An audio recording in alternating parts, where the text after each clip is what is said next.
Across gaming history, from titles as old as Pong or as modern as The Finals, there are few items that rival the iconic status of Gordon Freeman's crowbar. If you took a random selection of 10 games, you'd be hard-pressed not to find at least one Easter egg or reference to his melee weapon of choice. Its prevalence in video games is so significant that sometimes it's hard not to see any crowbar as a reference, even if it was never an intentional Easter egg.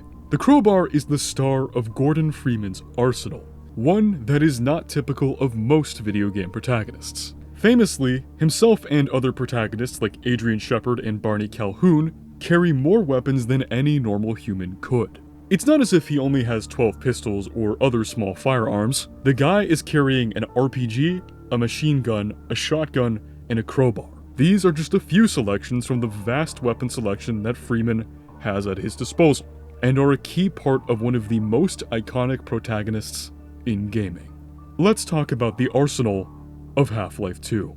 Most Half-Life games contain some combination of a set of low-caliber firearms, an assault rifle, a shotgun, a magnum, a high-range weapon, grenades, and an RPG. Some additions and changes are made throughout the franchise, but they generally follow this format. This can be traced all the way back to the original Half-Life from 1998, where Freeman obtains the iconic crowbar as his first weapon, slowly building up his arsenal throughout the game. At the time, Half-Life was not alone in its large weapon selection, as the original Doom, which had come out 5 years prior, also offered a varied weapon selection, with Valve's title having a slightly larger arsenal. Of course, in the case of Half-Life, the majority of its weapons were based in reality, with firearms like the Glock 17, MP5, Colt Python, and Spas 12, just to name a few. It expanded upon this selection with more fictional weapons like the Tau Cannon, Glue-On Gun, and even the Alien with the Snark and Hive Hand. All things considered, despite the wild difference in origin, the weapon theming was relatively consistent and straightforward with no deeper, quote-unquote, meaning to them. After all, the majority of these weapons were obtained from military and security personnel, and their weapons of choice aren't surprising, but neither are they remarkable in any sense. Half-Life 2's arsenal, on the other hand, feels far more intentional than its predecessor. The dramatic variation in design and use of each weapon feels more specialized and purposeful, lending itself to the idea of each weapon having a specific place in the game and larger story. It's clear that the developers at Valve put a lot of thought and time into the weapons, and the Half-Life 2 beta is the clearest indication of this. The beta is well known for its plethora of cut content, and its dozens of cut weapons is one of the strongest indicators. It's worth mentioning that many of the weapons were created over a multi-year time span leading up to the leak of the beta in 2002, and while I'll be categorizing them by type, that doesn't necessarily mean that they were designed in that order. With that in mind, the beta makes it clear that Valve took numerous design approaches both in terms of theme and style for the weapons that would be available to the player. Half-Life's arsenal was largely grounded in reality, with many weapons modeled after, or directly replicating, real-life firearms, such as the Glock 17. These realistic beta weapons were plentiful, with a selection of SMGs all produced by Heckler & Koch, such as J-Test, resembling an MP5K, the MP5K itself, and the MP7, bearing the strongest resemblance to the retail version of the SMG. There were also additional weapons like assault rifles, such as the iconic AK-47 and the futuristic XM29 OICW. Outside of ARs, there are more specialized firearms like the sniper rifle, GR9, V35 rocket launcher, and the SLAM, with virtually every single one of these weapons having a real-life counterpart, with the exception of the sniper.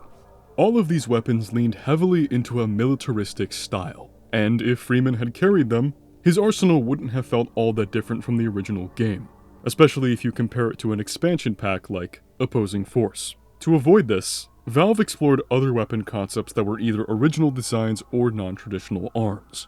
The clearest example of this was the Immolator, a flamethrower used by the Cut Combine Cremators, that was also not a flamethrower. Instead of using actual flames, it would instead dispense a plasma-esque substance that would disintegrate its target, making it one of the coolest weapons in the franchise. In addition, there were also weapons like the Spear Rifle, the Brickbat, Pulse Shield, and Molotov Cocktail, among many more. These varied themes and designs would suggest that Valve aimed to give the weapons, and the game as a whole, a more distinct identity.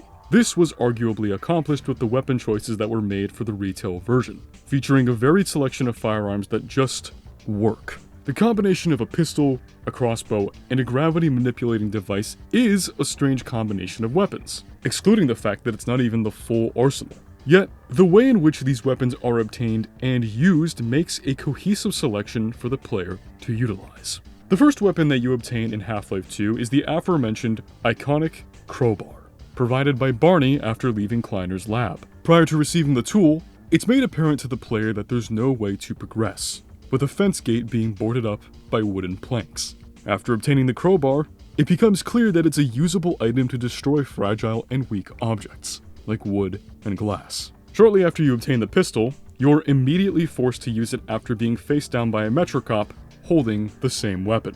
By shooting the explosive barrel next to the same cop and others, it makes clear to the player that it is, obviously, used for ranged combat, but can also be used to take advantage of the environment in case the player wanted to save ammunition or straight up just have fun. Tell me that shooting the explosive barrels isn't fun. It is one of the best parts of the game. Full stop. This exact mechanic gives the pistol usage throughout the entirety of the game. Sure, later on you'll be using the AR-2 and shotgun as your primary armament, but the pistol keeps its use as a ranged, high-capacity firearm. Valve developer Josh Wire speaks about this in the developer commentary, stating, "The standard pistol is the workhorse of the game, functioning not only as the first ranged weapon you learn to use, but also as a method to interact with physics and destructible objects at a safe distance for the entirety of the game. To help make it feel more responsive and fun to use, the pistol employs a refire mechanic that is unique to it in the game. The gun will fire as fast as the player can click their input button, meaning that they can feel an instant response to their input, and the faster they can click, the faster they can shoot." While this concept makes the pistol a viable weapon throughout most of the game, chances are you'll be facing down multiple enemies at the same time, and you do plenty of times even when equipped solely with the pistol. When obtaining the SMG, its purpose is demonstrated clearly.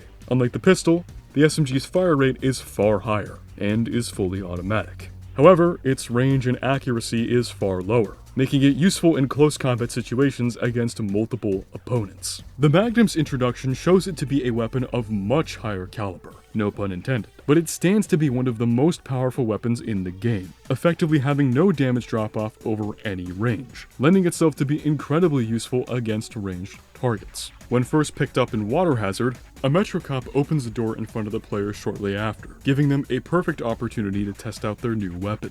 Were the player to aim for the head, they would find that the Magnum can easily mow down its opponents. This significant amount of power comes with some severe disadvantages, mechanics which are taught to the player by using the weapon. As stated, once again, by developer Josh Wire, the Magnum, unlike the basic handgun with its slower rate of fire, is meant to be fired in a more measured, calculated way, dealing catastrophic damage to your target. Earlier versions of the Magnum had a bit of random dispersion, which we felt fit the heft and less sensitive trigger pull of a larger pistol. However, this led to anticlimactic moments where players would carefully line up a shot, only to miss due to the accuracy penalty. To address this, we made the first bullet perfectly accurate, with each subsequent shot being less accurate as you blasted away. At this point in the game, the obtainment of all the weapons is relatively straightforward. They teach the player brief lessons in how they can be used properly, but they're either picked up off the corpse of a Metro cop or off of a table, quite literally. It lends itself to this theme of Freeman's hard-scrabbled journey to get to Black Mesa East, being given just a crowbar and forced to find weapons suitable for fighting back against the Combine onslaught. These weapons are powerful in their own right, but it's not as if you've been given them, you are simply looting them for survival. Being given the gravity gun by Alyx changes this narrative significantly. You're not just being given some mass-produced firearm, instead, you're getting a one-of-a-kind weapon that has never been seen before. While the purpose of the gravity gun is to, of course, demonstrate and flex Half-Life 2's physics system, it also presents itself as an alternative to the crowbar. Not just simply being used to destroy things, but to also utilize them as a weapon. Were this ability not demonstrated to the player effectively in Black Mesa East, they get a real-life example and use case when in Ravenholm, where saw blades can be launched at high velocities against zombies and all other kinds of opponents. Speaking of Ravenholm, this is the town where you get the shotgun, based off of a real-life SPAS 12.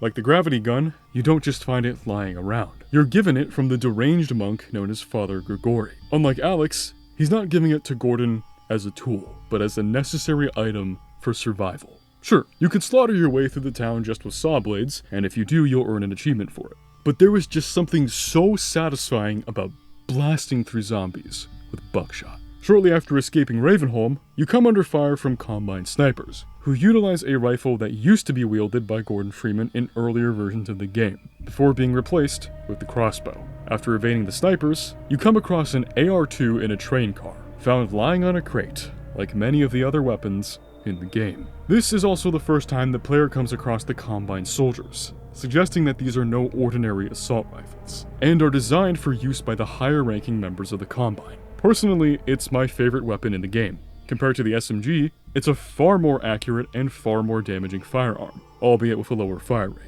It's also the first weapon seen in the game that's not inspired by a real-life gun, and is instead reminiscent of the brutalist designs and dark colors that the Combine often use for their buildings, vehicles, and armor. In a similar sense to the shotgun and gravity gun, the RPG is yet another weapon that is directly provided to the player, this time from the remarkable, the amazing Odessa Cubbage. Prior to the player encountering their first gunship in Half-Life 2, Cubbage is the NPC who provides the player with the necessary tools to take them down. What's funny about this approach specifically is that one of the game's writers, Mark Laidlaw, stated that, quote, he exists solely to give the player a rocket launcher.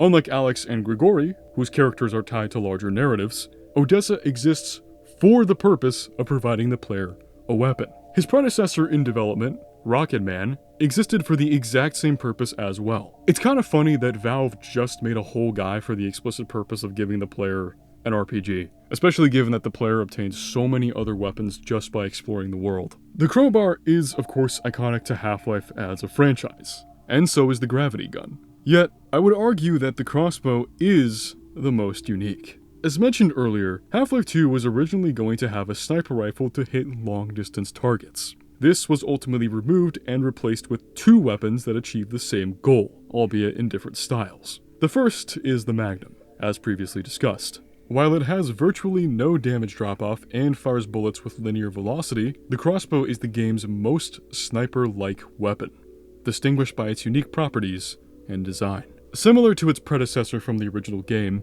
the long-range weapon of choice resembles a crossbow, though it no longer shoots crossbow bolts. Instead, it has clearly been modified and crudely assembled, compared to the factory-made version once used against the Ichthyosaurus. Rather than bolts, it fires lengths of rebar, heated to extremely high temperatures, indicated by the bright red glow that each projectile carries, likely heated by the 12-volt battery mounted underneath. While it can kill nearly every single human target instantly, its velocity is considerably slower than that of the Magnum, sometimes taking more than a second to reach its mark. This is demonstrated clearly when firing at the first Combine soldier seen after obtaining the weapon. He's positioned far across a ravine, and it's clearly visible that the projectile speed is significantly slower than any other weapon, all while being far more powerful.